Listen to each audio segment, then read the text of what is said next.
right, we're talking about the Blazers and just 17 games left in this season that we knew was going to go sideways, and it has gone sideways. How far off are they? They need to get busy this summer. They need to make a substantial move to reinforce the roster. They need to get busy 8 summers ago. Yeah, I know, but I chuckled because that's what we've been saying for years now.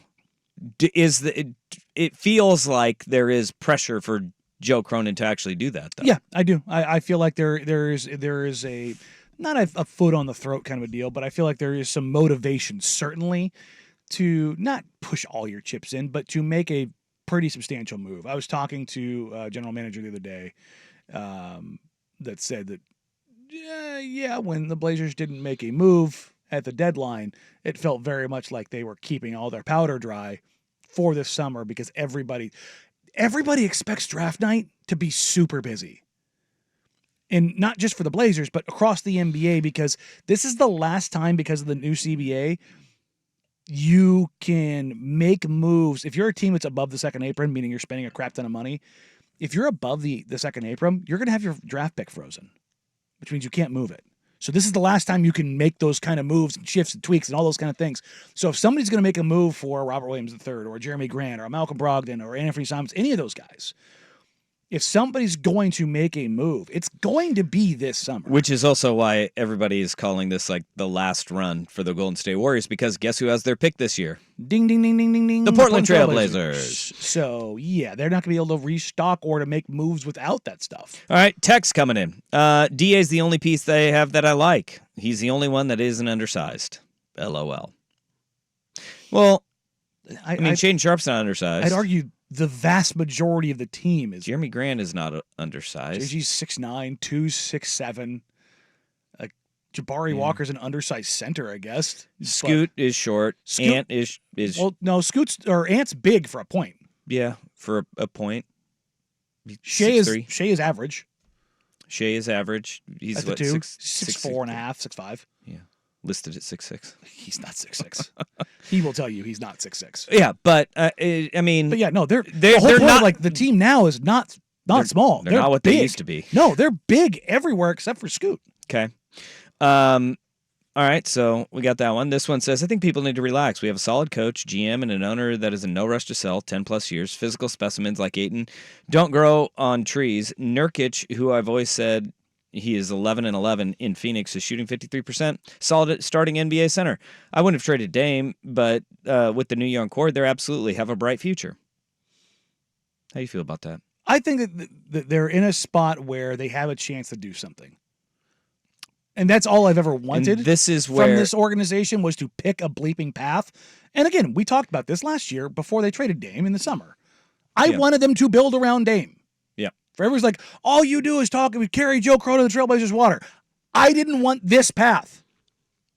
To be clear. But since they made it, I'm going, okay. At least they made it. You made the decision. Now let's see which way this goes. Yeah. P1 Rich in Troutdale, he says, at least the Blazers have been able to find new guys who can play, complementary players. And that is something they've done well in the role player front. Yes. Tease, those guys are Jabari. Complementary players that Chris, they're all solid role players. They are very, very good. But I think that if you're looking at a future, I mean, it really is. It's like the guys that you want, and every great team has them. Mm-hmm. The great guys like Tease and Kamara. I love those guys. Yeah. They are so damn fun to watch. I know a lot of teams that would like to have those guys. Hell, remember, Matisse Thybulle was brought back on a restricted free agency deal that they matched to the Dallas Mavericks. And that is something that, all right, they need to get that front-heavy talent, though, because you can't win in the NBA with the two great role players. And that they have the opportunity to be two great role players. Yep. But that's not where you win, and that's where they need to get exponentially better. They need luck with anything. And that's what everybody tends to forget, is that the Celtics get Tatum and Brown because you've got a desperate Nets team. Yeah. And you're able to capitalize. Because and a 76ers team that wanted Markelle Fultz. So you trade back and you're like, we wanted Tatum anyways, so we don't care. Yep. Here's another text says, if Jeremy Grant's one of your starters and best players, you have major problems. Blazers will show fans they're serious about winning if they unload 150 million plus problem at forward.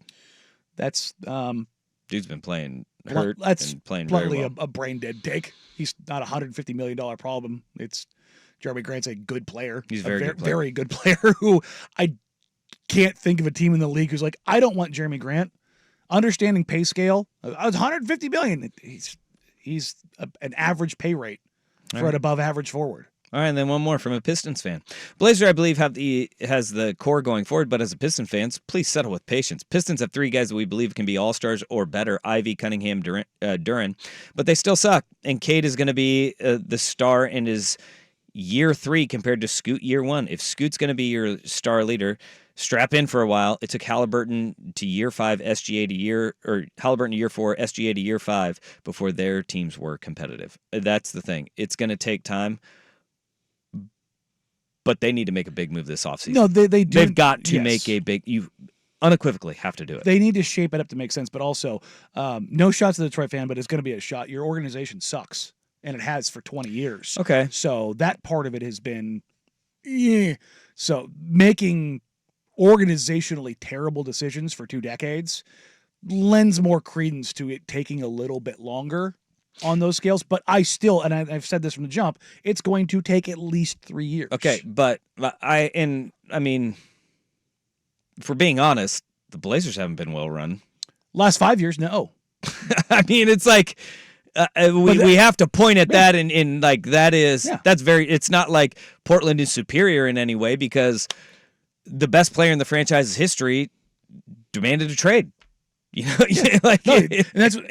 As I'm saying, organizationally, Pistons have just made move after move after move at the general manager spot where you're just like, what is happening here? Yeah.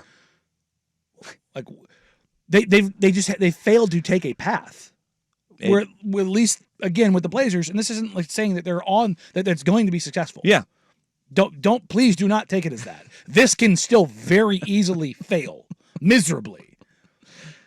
But they have made a move and they have taken a path. And I for one, I appreciate that they have that path in a direction that makes sense too. It's all I've ever wanted from the organization. Any organization that I cover, don't waffle. Just pick a path and go. If you crater, you crater. Of course, it's easy for me to say because my job's not on the line. Because not making a change is the easiest way to protect your job. But it's also the way that you get stuck mired in mediocrity, which is what they were. Which the NBA will allow you to do. Absolutely. The NFL will not allow you to do that.